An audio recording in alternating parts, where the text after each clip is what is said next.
ఏంటి బాబూ, అంజలిని పెళ్లి చేసుకోనని చెప్పావంట? అవునన్నా.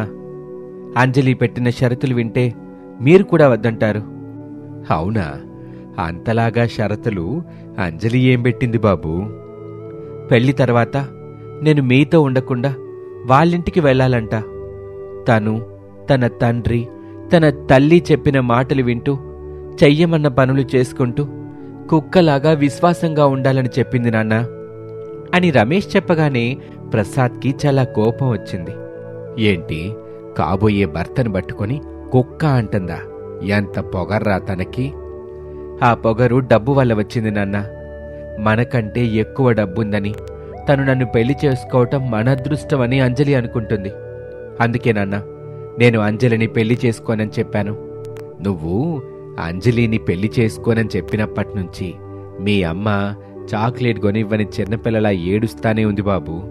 ఇదే మాటని మీ అమ్మకి చెప్పి తను ఏడవకుండా చూడు. అయ్యో నాన్న, ఈ విషయం మీకంటే ముందు అమ్మకే చెప్పాను. కానీ అమ్మ నా బాధని అర్థం చేసుకోకుండా అంజలికి సపోర్ట్గా మాట్లాడింది. డబ్బులో పుట్టి పెరిగిన అమ్మాయి కదా బాబు, ఎవరితో ఎలా మాట్లాడాలో సరిగ్గా తెలీదు. ఇప్పుడున్న ఆకతాయితనం పెళ్లి తర్వాత ఉండదు, ఖచ్చితంగా మార్పు వస్తుందని చెప్పి నన్ను ఓదార్చింది నాన్న. మీ అమ్మ కూడా ఇలా అనటం నాకు ఆశ్చర్యంగానే ఉంది బాబు. జీవితంలో ముఖ్యమైంది డబ్బు కాదు, గౌరవం. నీకు గౌరవం ఇవ్వని చోట నువ్వెలా సంతోషంగా ఉంటావు? నేను కూడా అదే ఆలోచిస్తున్నాను నాన్న. పెళ్ళంటే ఇద్దరూ కలిసి ఒకరినొకరు అర్థం చేసుకోవటం. కానీ అంజలి మాటల్లో ఆ గౌరవం కనిపించలేదు. పొగరు, నన్ను తీసేసినట్టు మాట్లాడటమే కనిపిస్తుంది అని ప్రసాదు రమేషు మాట్లాడుకుంటూ ఉండగా వాళ్ళ దగ్గరికి శారద వచ్చింది. ప్రసాద్ రమేష్లను చూసింది. భర్త ప్రసాదు తనని కోపంగా చూస్తున్నాడని శారదకి అర్థమైంది. ఏంటి, మీరిద్దరు ఇంకా అదే విషయం మాట్లాడుకుంటున్నారా? అవును శారద, ఆ అంజలి మాటలు వినగానే నాకు కూడా కోపం వచ్చింది. నువ్వు అంజలిని మందలించకుండా కొడుక్కి నచ్చజెప్పాలని చూస్తావా? అంటే నీకు కూడా కొడుక్కంటే డబ్బు అంజలినే ముఖ్యమైందా అని ప్రసాద్ గట్టిగా అడిగేసరికి శారద ఏమీ మాట్లాడలేదు. ఏంటి శారద, నేను అడిగిన దానికి సమాధానం చెప్పకుండా అట్టా మౌనంగా ఉన్నావేంటి? నేను ముందు డబ్బు స్థాయి చూసి ఆలోచించా. కానీ ఇప్పుడు మీరు చెప్పింది వెంటంటే నిజంగా నేను తప్పుగా ఆలోచించానేమని అనిపిస్తుందండి. అమ్మా, మనకి డబ్బు అవసరం లేదు, గౌరవం ప్రేమ ఉంటే చాలు. సరే బాబు, అంజలి విషయంలో నువ్వు తీసుకున్న నిర్ణయం నాకు నచ్చింది. నీ సంతోషమేగా నాకు ముఖ్యం. డబ్బున్న అమ్మాయిలు మన గౌరవం ఇవ్వరు, ప్రేమగా మనతోటుండరు, మనతో కలిసిమెలిసి బతకరు. ఇక నుంచి మనలాంటి మధ్యతరగతి చెందిన అమ్మాయిని ఈ ఇంటికి కోడలుగా తీసుకొచ్చే ప్రయత్నం మీద నేను ఉంటానయ్యా అని చెబుతూ ఉండగా రమేష్ సెల్ ఫోన్ మోగింది. హలో, ఎవరు? రిచ్ అనామిక ఇంట్లో ఉన్న స్విమ్మింగ్ పూల్ దగ్గర నిలబడింది. Hello Ram, this is Anamika అని చెప్పగానే రమేష్ ముఖం సంతోషంతో వెలిగిపోయింది. వావ్ అను, అమెరికా నుంచి ఎప్పుడొచ్చావు?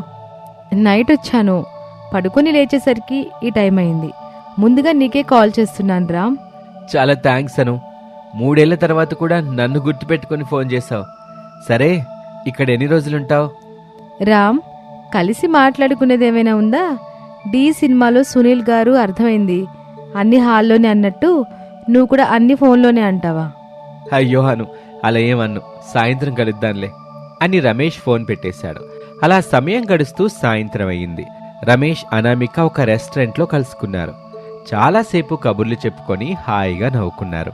రామ్, మనం పెళ్లి చేసుకుందాం అని అనామిక చెప్పిన మాట విని రమేష్ ఆశ్చర్యపోయాడు. రామ్, నేను చెప్పేది వినిపించలేదా? వినపడిందను, కానీ మన పెళ్లి జరగదు. ఎందుకు జరగదని నువ్వు అంటున్నావో నాకు తెలుసు రామ్. నేను రిచ్, నువ్వు మిడిల్ క్లాస్. నాకు కావలసిన సౌకర్యాలన్నీ మీ ఇంటి దగ్గర ఉండవు. నేను మీ ఇంటికి కోడలుగా వచ్చి చాలా బాధపడతానని ఆలోచించావు. అవునను, కరెక్ట్గా చెప్పావు. చల్లని ఏసీలో ఉండే నువ్వు వేడిగాలొచ్చే ఫ్యాన్ ఇంట్లో ఎలా ఉంటావు చెప్పు? నేను ఉంటాను రామ్, నువ్వు నా పక్కనుంటే చాలు. నేను అన్నిటినీ సర్దుకుంటాను, నీతో ఆనందంగా ఉంటాను. అను, మాటలు చెప్పినంత తేలిక కాదు మా ఇంట్లో నువ్వు బ్రతకటం. సరే రామ్, నేను మీ ఇంట్లో నీతో కలిసి బ్రతుకుతాననే నమ్మకం నీకు కలగాలంటే నేనేం చేయాలో చెప్పు. అది చేస్తాను. ఒకే ఒక్కడి సినిమాలో అర్జున్ గారు వన్డే సీఎంగా ఉన్నట్టు నువ్వు మా ఇంట్లో వన్డే కోడలిగా ఉండాలి. ఒక కోడలు చేయాల్సిన పనులన్నీ చేయాలి. ఉంటావా? చేస్తావా? ఉంటాను రామ్. పేద అత్తయ్య ఇంట్లో వన్డే కోడలుగా రిచ్ అన్నమిక.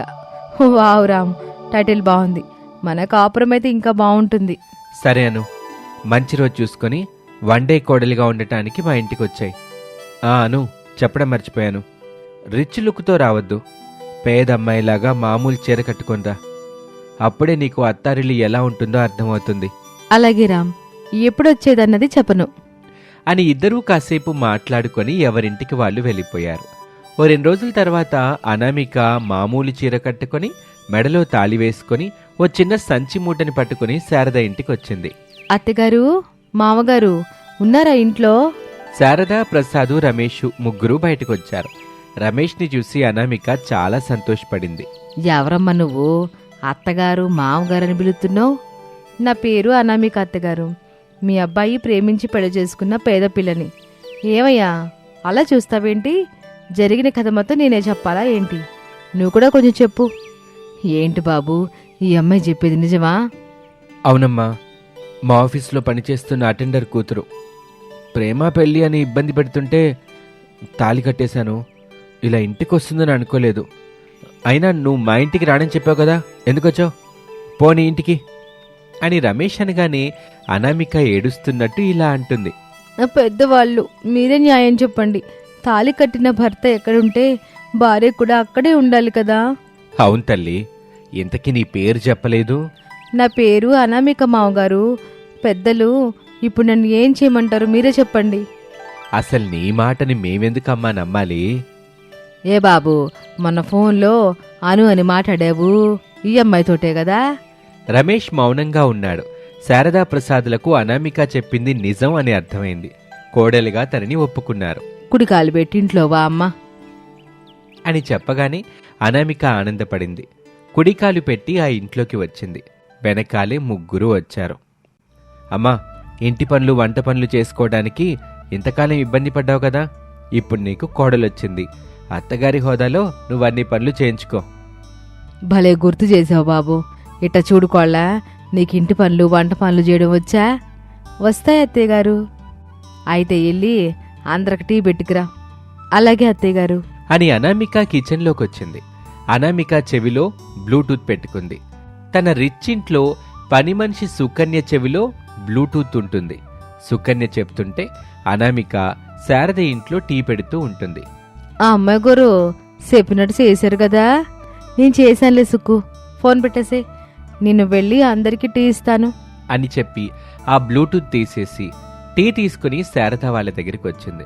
శారద వాళ్ళు ఆ టీ తాగి చిచ్చి అంటూ ఉమ్మేశారు. అనామిక అదోలా ముఖం పెట్టింది. ఏమైంది అత్తయ్య గారు? టీ పొడి కాస్త ఎక్కువ గేసావమ్మా, చేదుగుంద టీ, చూసుకోవాలి కదా. సారీ అత్తయ్య, మొదటి రోజు కదా కొంచెం భయం వేసింది. ఇప్పుడు మళ్ళీ పెట్టుకొస్తాను. టీ వద్దులేకోళ్ళ, వంట పనులు చేసుకో. మనం 4 ఉన్నాంగా, 4 గ్లాసులు బియ్యం పెట్టు, టమాటా చారు చేసే. అలాగే అత్తయ్య అని అనామిక కిచెన్లోకి వచ్చింది. చెవిలో మళ్ళీ బ్లూటూత్ పెట్టుకుంది. సుకన్య లైన్లోకి వచ్చింది. సుకన్య చెప్తుంటే అనామిక వంటలు చేయటం మొదలుపెట్టింది. కిచెన్లోని వేడికి అనామికకి చెమటలు కారుతూ ఉంటాయి. అనామిక బాధపడుతూ, వామ్మో సుక్కు, ఇంత కష్టపడి వంట చేయాలా? నిలబడ్డం వల్ల కావట్లా నాకు. ఇంత ఓపిగ్గా దాదాపు గంట పైగా కిచెన్లో ఉండాలంటే నేనెక్కడుంటాను? కాలు లాగేస్తున్నాయి, చేతులు నొప్పులు వస్తున్నాయి. అమ్మాయి గారు, పేద తింట్లో మొదటి రోజు ఇట్టా ఉంటే మిగతా రోజులు ఎట్టా ఉంటారు చెప్పండి. అదే నాకు కూడా అర్థం కావట్లేదు సుక్కు అని అక్కడే కళ్ళు తిరిగి కింద పడిపోయింది. శారదా, ప్రసాదు, రమేష్ ముగ్గురు పరుగున వచ్చారు. అనామికని బెడ్ మీద పడుకోబెట్టి సపర్యలు చేయటం మొదలుపెట్టారు.